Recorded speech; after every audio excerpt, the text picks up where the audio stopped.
Buenas tardes, soy Alfredo Barriga, profesor de la ESPOL. Voy a explicar de manera concisa la combustión de hidrocarburos y cómo se forman los contaminantes en los procesos de combustión, especialmente relativos a la eliminación de ciertos tipos de desechos. La combustión es la oxidación rápida de un combustible, en el cual el combustible se oxida con aire y produce el CO2. De manera sencilla, un combustible, que puedo llamarlo combustible hidrocarburífero, CNHM, con otros componentes, oxígeno, O, etc. ¿sí? Esto más aire va a producir, tal como se ve en el pizarrón está indicado, ciertos componentes como los que se indican. El principal de ellos es el dióxido de carbono, que se forma por el carbono del combustible, que se oxida con el oxígeno del aire y forma CO2. Hay además monóxido de carbono, que es combustión incompleta del carbono. Hay los compuestos de azufre. Típicamente el combustible contiene compuestos de azufre que forma óxidos de azufre, CO2 o SO3, que se mencionan como SOX típicamente, ¿sí? Pero principalmente es SO2. El NOx, que es una combinación de varios óxidos de nitrógeno. El nitrógeno del aire tiene, como ustedes saben, el aire está compuesto, el aire tiene en volumen el 79% de nitrógeno aproximadamente y 21% de oxígeno, N2 y O2. El nitrógeno va a formar, debido a la temperatura, va a formar NOx. El combustible además puede tener el nitrógeno, que también aumenta la formación de NOx. Se obtiene además el mismo nitrógeno que existe aquí, nitrógeno elemental, pero molecular. Además se forma hollín, que es carbono reconstituido. Hay material mineral, que es el material que contiene el combustible. Originalmente hay hidrocarburos sin quemar, hay las cenizas, que es el material mineral oxidado, etc. Ellos son los principales resultados de la combinación o de la oxidación de un combustible fósil. ¿Cuáles son los principales combustibles fósiles? Tenemos el fuel oil, cuyos componentes, fuel oil, el número 2, que es típicamente el diésel, el número 4 y el número 6. El número 6 que se llama búnker, aunque al 4 también le llaman búnker. No importa, el 4 es más viscoso y el 6 es aún más viscoso. El contenido de azufre aumenta con el tipo de combustible. En otras palabras, el diésel puede tener, digamos, un 0,5% de azufre, mientras que el número 6, el fuel oil número 6 en el Ecuador, puede llegar hasta 2,5% de azufre. Este contenido de azufre, voy a colocar 2,5% de azufre, es el que va a formar el CO2. Y eso es importante porque la formación de los compuestos depende de los componentes que tenga el combustible. Bien. En la práctica, la combustión se da en un horno, en un hogar, que contiene los siguientes componentes. En este sistema vemos la cámara de combustión, que es el artefacto, el equipo, con paredes refractarios, y lo veremos un poco más adelante, en el cual tenemos un quemador combinado, el aire con el soplador de aire, el blower, con la inyección de combustible. Aire y combustible se mezclan, forman la llama en la cámara de combustión, hacen una llama intensa en la cual se genera la combustión, se libera el calor junto con radiación y fenómenos lumínicos, la llama es visible, y se llega a la alta temperatura que puede ser usada, por ejemplo, en esta cámara si quisiésemos quemar algún componente tipo residuo industrial para eliminación de los desechos. Se requiere además una segunda cámara que se denomina postcombustor. Nuevamente, el postcombustor tiene adicionalmente un ventilador llamado blower y debe tener, o sí puede tenerlo o no, un inyector de combustible. Es posible que la primera cámara tenga todavía combustible. ¿Okay? Y entonces ese combustible entra a la segunda cámara, se oxida con la ayuda del combustible adicional para su eliminación. Además, por norma debe mantenerse en una temperatura alta por un tiempo dado, 1 o 2 segundos, para que pueda eliminarse ciertos contaminantes, en particular contaminantes como dioxinas y furano. A la pregunta de qué residuos pueden ser quemados aquí pueden quemarse residuos industriales, desechos hospitalarios de algún tipo, etc. ¿sí? Y esos desechos hospitalarios pueden ser quemados en diversos componentes. Bien, continuemos.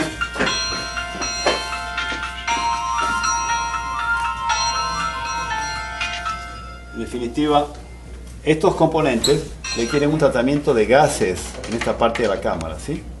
¿Por qué? Porque algunos de estos de los contaminantes que se mencionaron deben ser eliminados. Falta también aquí la acidez. Hay aquí acidez que me faltó indicar. Y esta acidez debe ser neutralizada antes de que los gases de combustión lleguen a la salida. Recordemos que si este horno se usa como incinerador, por ejemplo, vamos a tener en esta parte productos adicionales que se van a quemar, ¿sí? Estos van a ser los productos de incineración. Estos son los productos a incinerarse, ¿sí? O compuestos productos a incinerarse. Incinerar, ¿sí? Estos compuestos que pueden ser desechos industriales, desechos hospitalarios, al entrar en la cámara de combustión en contacto con calor y con los combustibles van a formar a su vez unos propios contaminantes. Estos contaminantes deberán ser eliminados en el sistema de tratamiento de gases. ¿Qué componentes tendrá? Tendrá un lavador de gases. Podrá tener adicionalmente, antes de ello, filtros que pueden ser tipos de filtros ciclónicos, tipo ciclónico o filtros de mangas, ciclón, mangas, etcétera, ¿sí? Dependiendo del tipo de partículas que se tenga, ¿sí? Luego habrá que poner un enfriador, lavador de gases, un enfriador, un separador de partículas,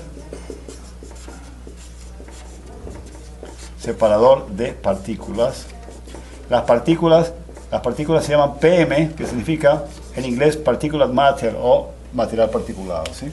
Estos son los componentes que debe tener de acuerdo al tipo de residuo que se queme, de producto que se esté quemando, deberán ser los componentes que se requiere, ¿sí? Un ciclón es simplemente un sistema que funciona por fuerza centrífuga, separa las partículas. Filtro de manga separa por filtrado en una tela gruesa.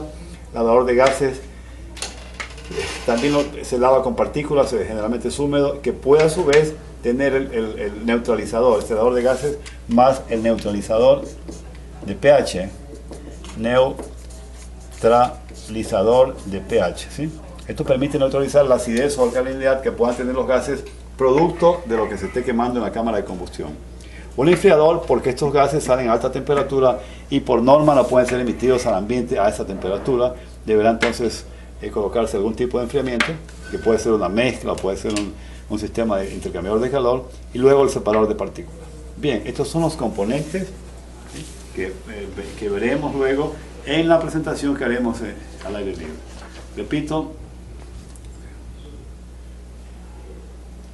porque esto, no entiendo bien, pero esto en todo caso son estos son, repito, los componentes que van a formarse durante la combustión.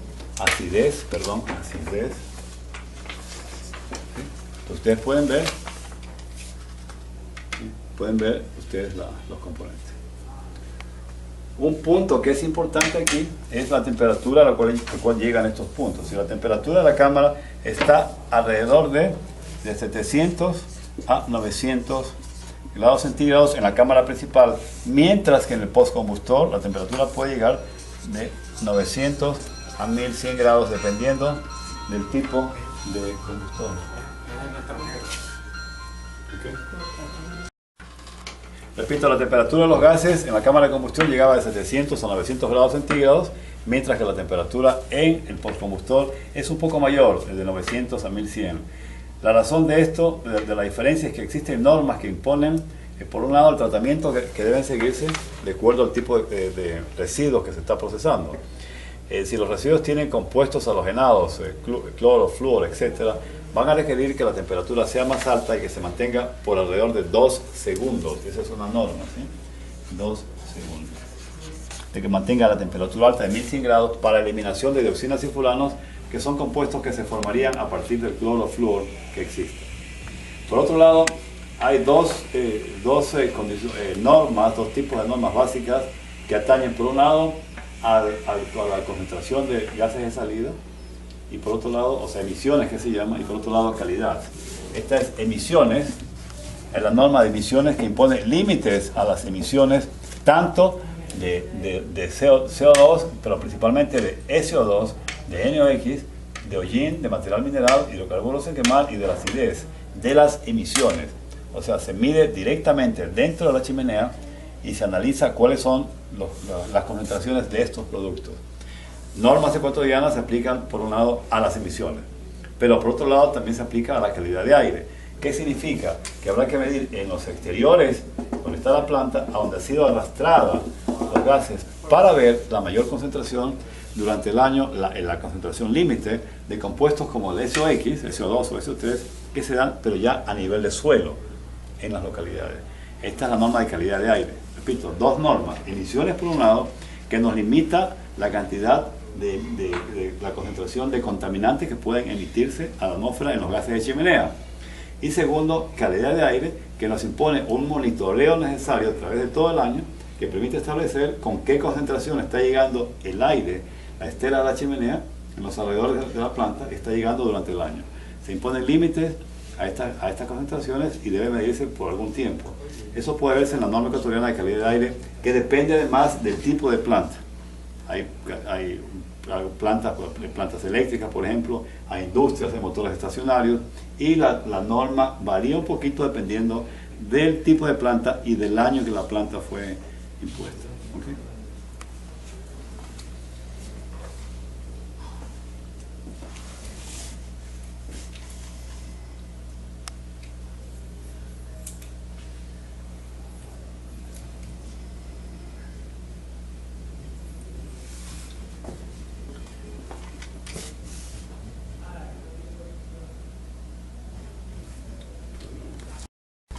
Bien, continuando con la exposición, recuerden que los gases son emitidos y depende mucho tanto del viento como de la concentración de salida para analizar, para considerarlo, para generar una concentración a nivel de suelo que es la que deberá medirse y monitorearse.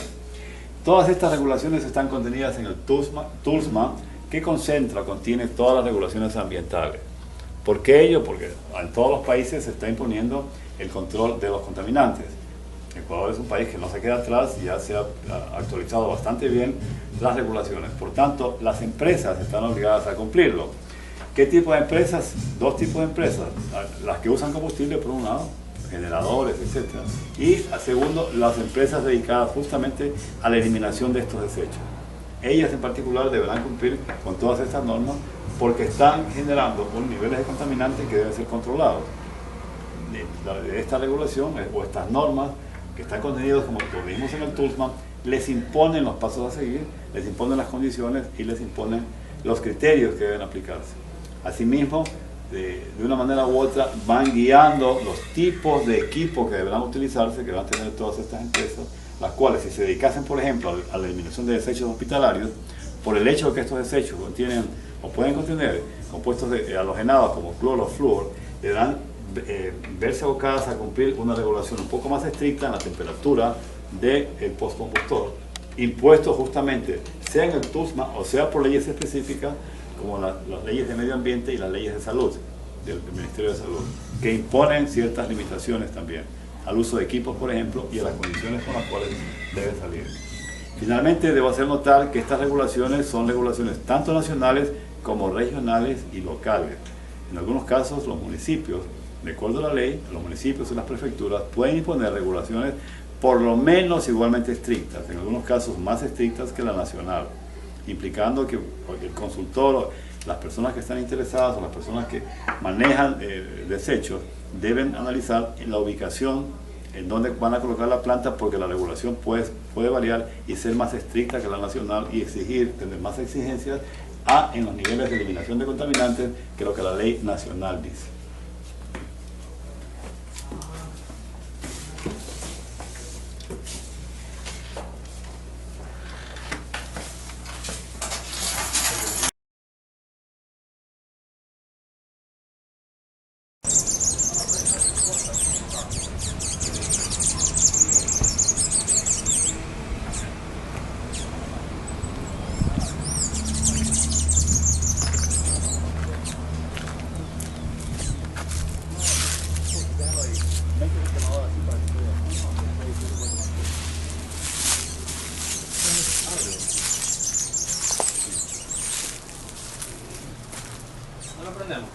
¿Cuál?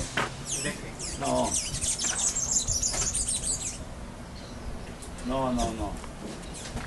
No podemos. Vamos a humear, eso sí. Sí, demasiado. Dejamos el otro y meto la... Abajo, pero el ingeniero la línea ese día. Cuando aquí ponen los ecuadores, no se preocupe. Aquí ya no se mueve. Vamos a meter la llama aquí que se vea. La llama, pero como vamos por acá. No, la traemos, no te preocupes. Si tú lo traes, yo la traigo aquí.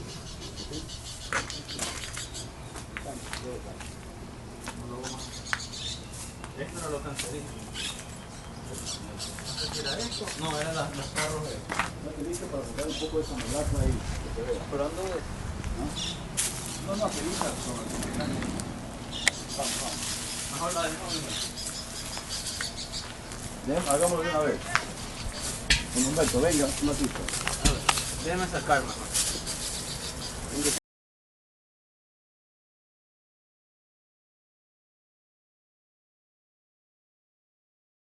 Estas son restos o el sólido pastoso del agua de Santina. Son aguas de lavado en tanques de buques, por ejemplo, mezclados con otros componentes. Este tipo de residuos muchas veces se reciben para incineración, para eliminación tanto del agua, la evaporación del agua, como de los sólidos que están aquí presentes. Vemos en el otro recipiente, puede verse otra contextura de componentes que también deben ser eliminados. Estamos sacando una muestra para que se vea de esos componentes y estos deberán de alguna manera incinerarse dependiendo de la composición de estos productos. Okay.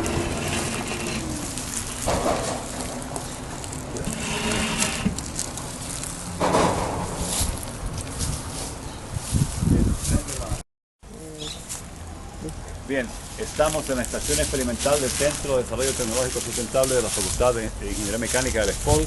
Este es el horno de eliminación de desechos industriales y hospitalarios. Este es la facilidad denominada horno. Componentes del horno, aparte de la estructura general, este es el quemador. El quemador consiste de dos partes, el inyector, el soplador de aire, el ventilador de aire y el inyector de combustible, el cual ingresan ambos elementos y se mezclan en el quemador donde se produce la llama. Ya veremos un ejemplo de la llama. Puede verse que estos hornos son hornos macizos, un tanto gruesos, cuya contextura consiste en paredes de refractario. Puede verse las paredes de refractario. La cámara se está acercando, ustedes pueden ver los componentes. En este caso, las paredes interiores de la cámara de combustión y la bóveda de este tipo arco que permite autosostenerse sin necesidad de utilizar elementos metálicos. Bien, aquí es la cámara de combustión, la llama se forma en esta sección, los componentes a ser incinerados estarían en la parte interior y pasan luego a la segunda cámara. Damos la vuelta, podemos ver el segundo quemador en la cámara de combustión y veremos una toma del interior en el cual vemos la cámara de combustión. Esta es la primera cámara de combustión, esta es la cámara de combustión principal. Ustedes pueden ver, se vería, vamos a prenderla con una llama para que se vea. Los gases que salen de la cámara de combustión pasan entonces al postcombustor, que está compuesto por estas tres cámaras subsiguientes. Ustedes pueden ver tres cámaras más largas porque el tiempo de permanencia de los gases de salida es más alto, es el 2 segundos, y esa temperatura y esa velocidad requieren más longitud. Este es un horno que tiene aproximadamente 2,5 metros de longitud, la primera cámara, y la segunda cámara debe ser alrededor de 7 metros, que sería la suma de esta primera cámara, de la primera cámara de postcombustión, segunda cámara de postcombustión y tercera cámara a la salida. Tercera cámara. Bien, en otras palabras, requerimos las dos cámaras para que se dé la postcombustión. Puede verse la construcción, estas son paredes refractarios. El hollín se ha formado porque no hemos podido trabajar y no tenemos todos los componentes y a veces no trabaja bien y se forma bastante hollín. Hemos tenido problemas con los sellos, estos son sellos, estos son la lana mineral que permite el aislamiento. Recordemos que es mejor. Ya, perdón. Estamos intentando prenderlo. No, otro papel. No. No, ya se apagó. Perdón. Se apagó, se apagó.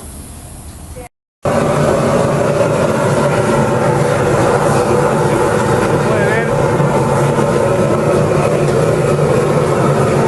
ver la conducción, disculpa que estamos con la llama, puede verse la llama que se forma. Este quemador está puesto momentáneamente, el quemador verdadero está en el fondo. En un principio está prendida, en este caso con gas, y está calentando, en este caso calentaría la cámara. El quemador real es bastante más grande, llenaría toda la cámara y pasaríamos lo mismo a la segunda cámara de conducción. Pueden ver cómo está incinerando, cómo está quemando.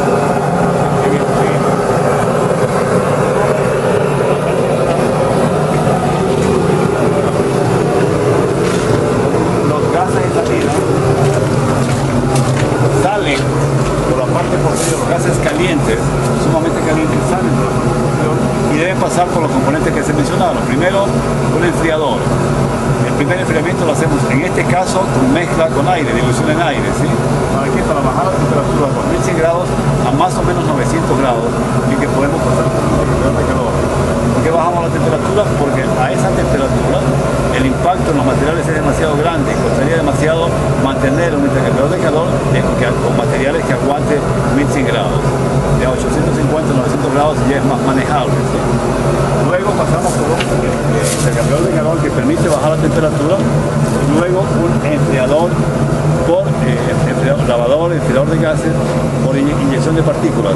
Hacemos un rociado en agua y eso hace que baje la temperatura muy rápidamente y permite que se eliminen dioxinas y furanos si lo hacemos con un diseño fluorodinámico y que lo pueda bajar en menos de 0.3 o 0.2 segundos, desde 700 grados centígrados a aproximadamente 250 grados centígrados. Con ello conseguimos la neutralización de las dioxinas y furanos que tienden a reconformarse a la temperatura de entre 700 a 300 grados centígrados. Eso elimina ese problema.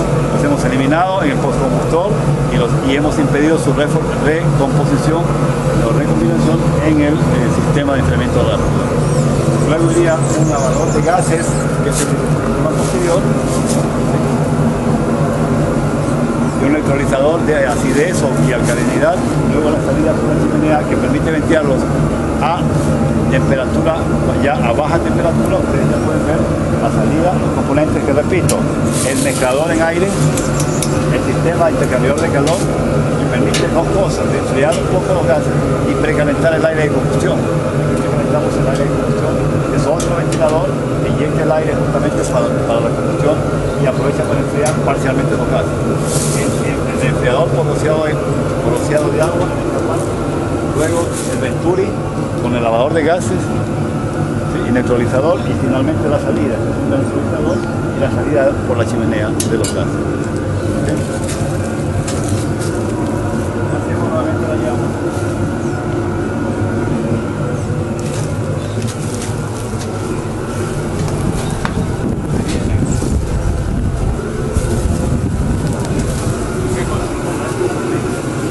Pero déjame traer, todavía no lo saco. ¿Qué quieres?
eliminación de este producto lo permite, eliminaría de esta manera el producto. Esto permite, de una manera técnica y segura, la eliminación de desechos industriales que tengan algún tipo de contaminante y que deba ser eliminado por incineración.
Apagamos el ventilador para ver si puede mantenerse la llama. Abra un poco. Puede verse el sólido quemándose como sólido.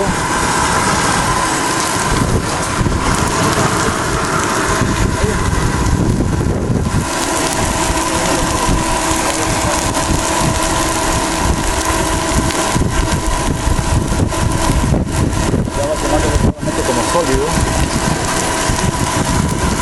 Casi no queda.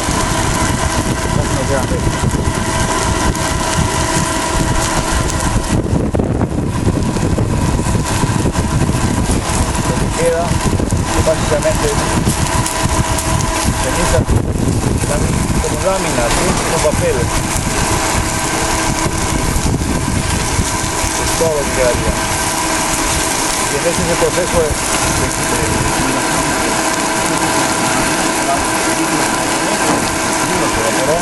y van quedando los óleos que se van secando, queda luego un remanente. Esto nos permite diseñar mejor el sistema de eliminación de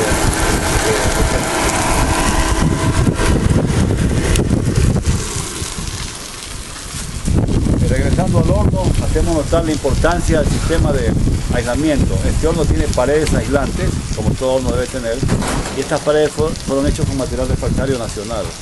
De refractario, fueron de ladrillos y posteriormente de material de arcillas y otro tipo de tierras locales, nacionales, ¿sí? La necesidad del aislante para evitar la pérdida de calor. Este diseño permite en realidad que solo se requiera aislante en las paredes exteriores, porque en la pared interior está, en las paredes interiores está indicado, ustedes pueden ver, esta pared por ejemplo no tiene que estar aislada porque esta pared está en contacto con la otra pared del horno, ¿sí? Mientras tanto la pared externa, esta pared debe estar aislada para no perder calor. Repetimos que pueden verse en esta parte, hay dos capas, la capa de vidrio de alta temperatura y la capa aislante que estaría en la parte exterior. Esa capa aislante fue hecha con arcillas de atomacia y tierras minerales locales, mientras que la capa aislante que está en las puertas es lana mineral, una lana especial. Puedo mostrarles nuevamente. Lana mineral que está colocada en esta parte, ¿sí? En esta parte, y finalmente los componentes del quemador, ustedes pueden verlo, la boquilla de atomización, los electrodos y el soplador de aire.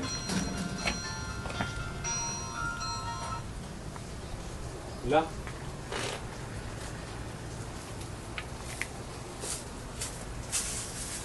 De parte. Hola. A los Juan,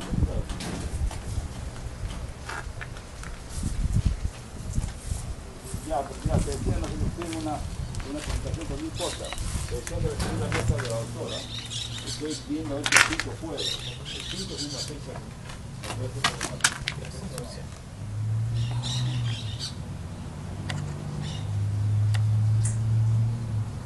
Ah, ok, pero no es el 5, ok.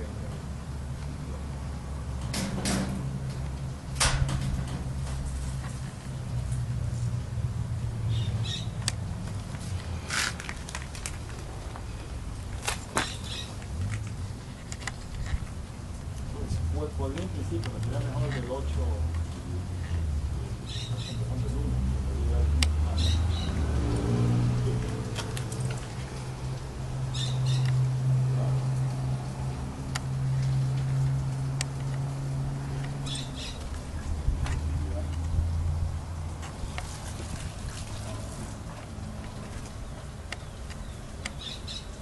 Listo. O sea, si hubiera que hacerlo, yo ahí veré como el cuadro, pero para mí sería mejor si fuera el 8, porque después es mucho más. ¿Sí? Que se deje el labio para mí. Sí, sí.